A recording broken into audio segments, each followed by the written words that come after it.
شعور بخشا؟ کس نے تجھے چلنا سکھایا؟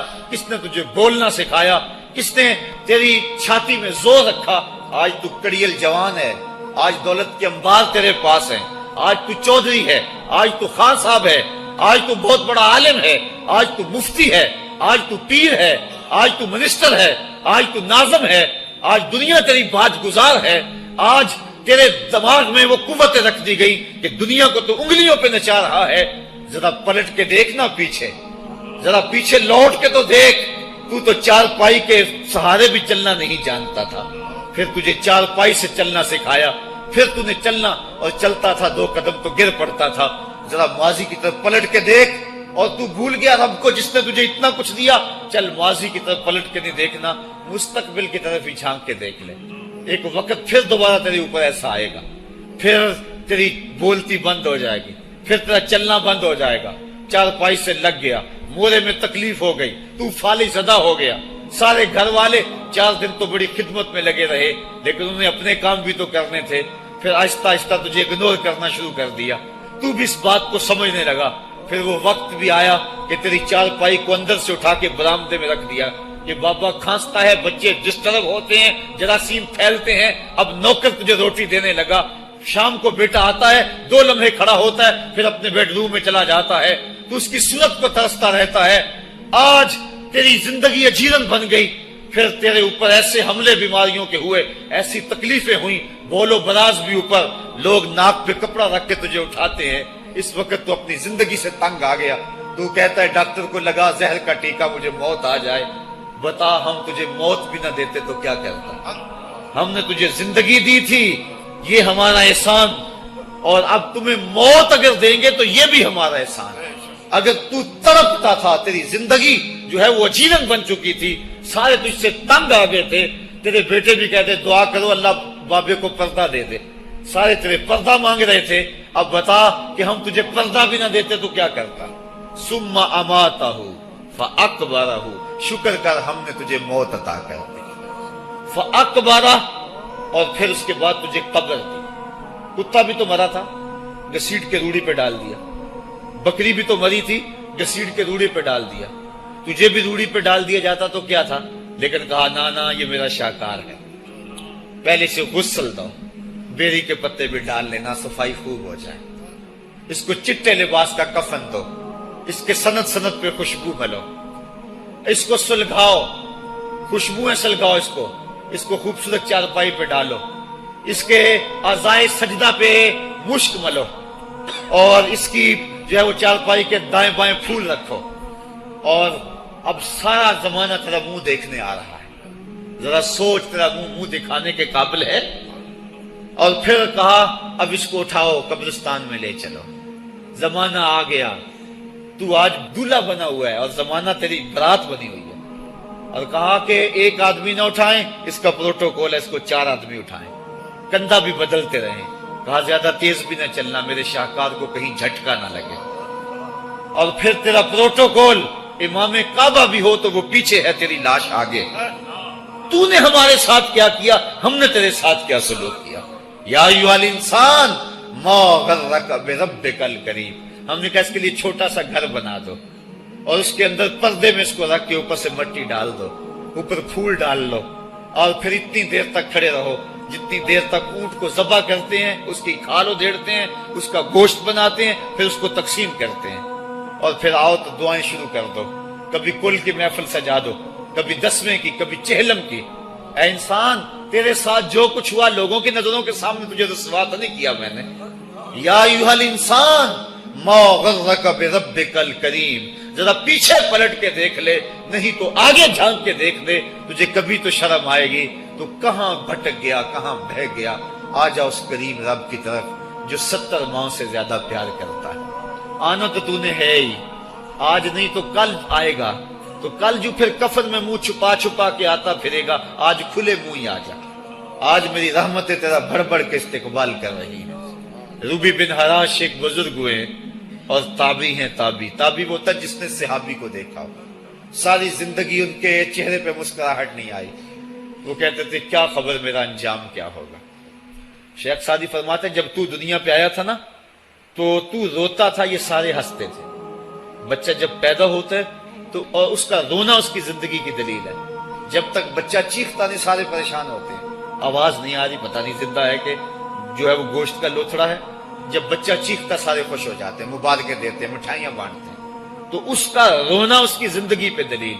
شیخ سعدی فرماتے ہیں جب تو آیا تھا تو روتا تھا، یہ ہنستے تھے، ایسے زندگی گزار تو ہنستا ہوا جائے یہ روتے رہ جائے، یہ نہ ہو کہ روتا آیا تھا روتا ہی جانا پڑے تجھے۔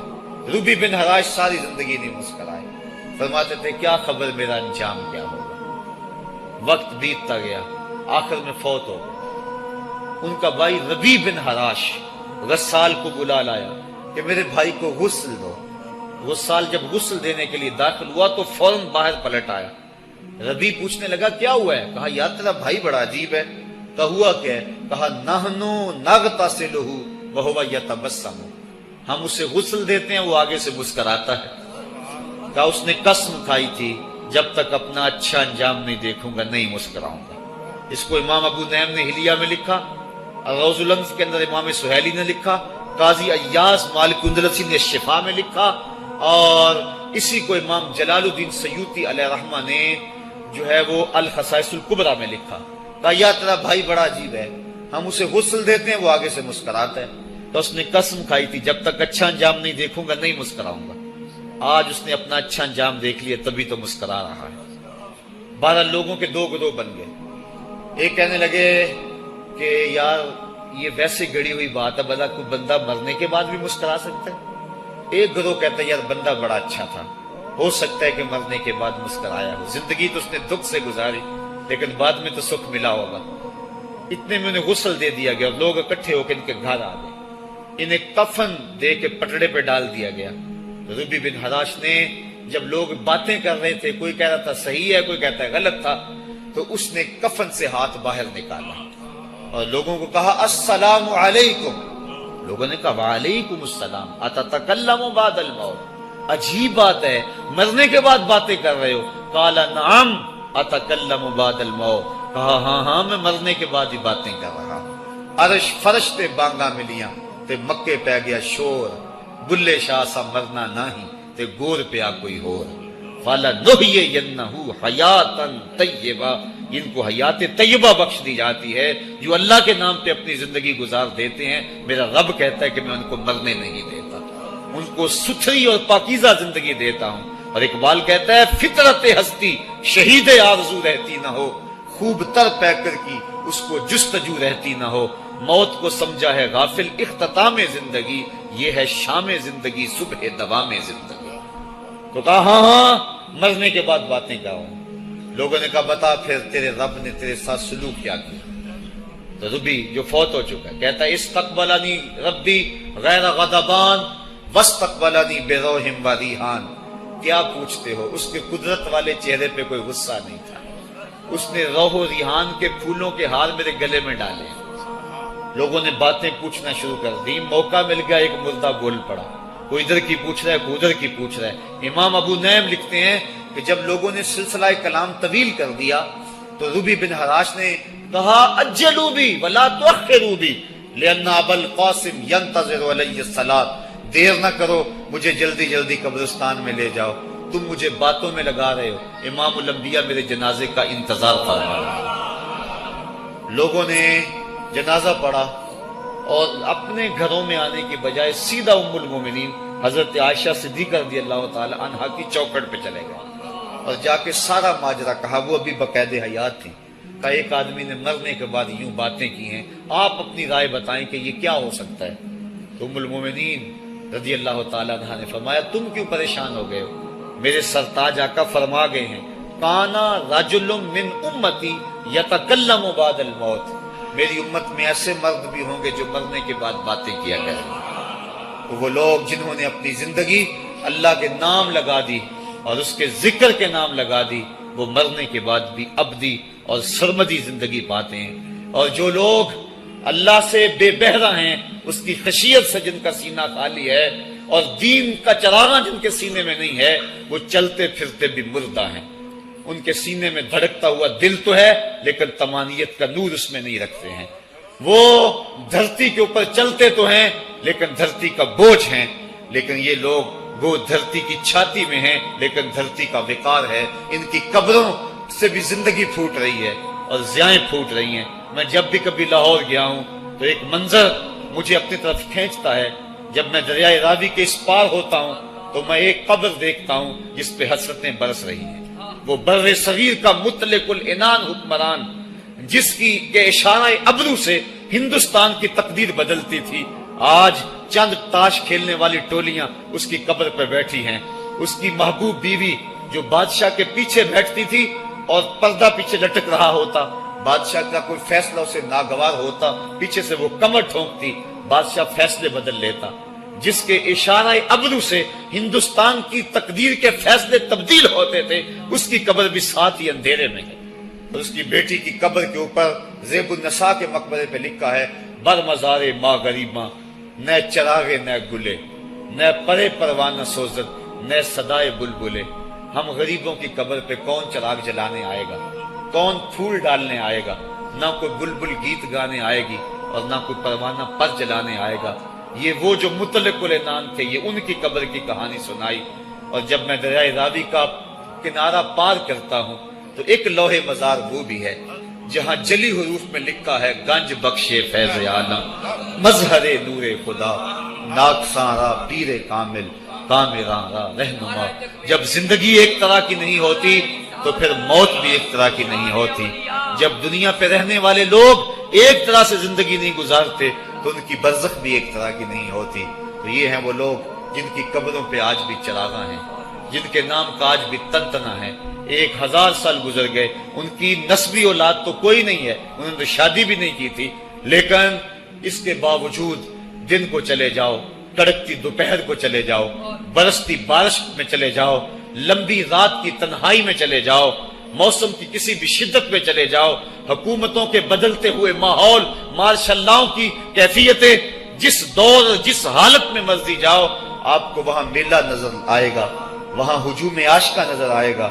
ارے میں گسارو سویرے سویرے، خرابات کے گرد پھیرے بپھیرے، کبھی اس طرف بھی گزر کر تو دیکھو، بڑی رونقیں ہیں فقیروں کے ڈیرے۔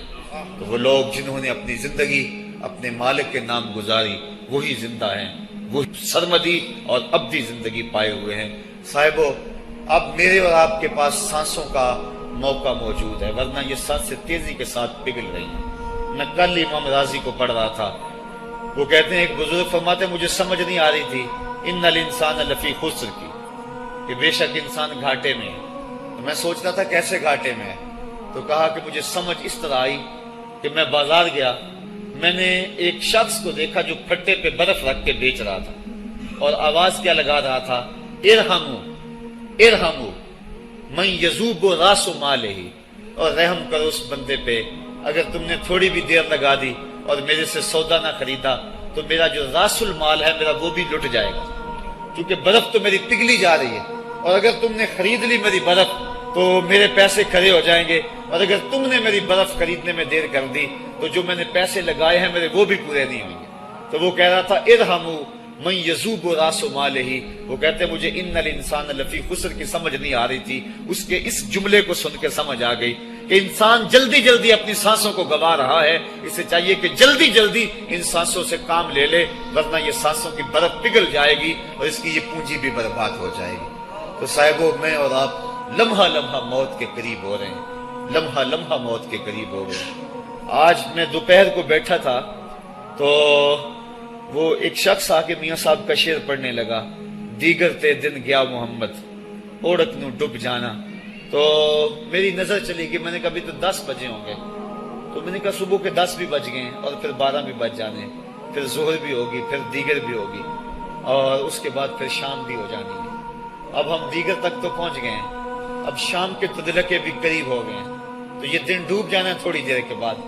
یہی مثال ہماری زندگی کی ہے، کوئی دوپہر تک آ گیا ہے، کوئی چاش تک آ گیا ہے، کوئی ظہر تک آ گیا ہے، کوئی عصر تک آ گیا ہے، اور کسی کی زندگی کا سورج بالکل غروب ہونے کے قریب آ گیا ہے۔ صاحبو، پتہ کوئی نہیں کہ ہمارا اگلا قدم کہاں ہے۔ اس سے قبل کہ کوئی حجت باقی نہ رہے، مجھے آپ کو اپنی زندگی پہ نظر ثانی کرنا ہوگی۔ اپنے گناہوں کا اور اپنی نیکیوں کا حساب لگانا ہوگا۔ ایک ترازو تو کل محشر کے میدان میں لگے گا، ایک ترازو ضمیر کی عدالت میں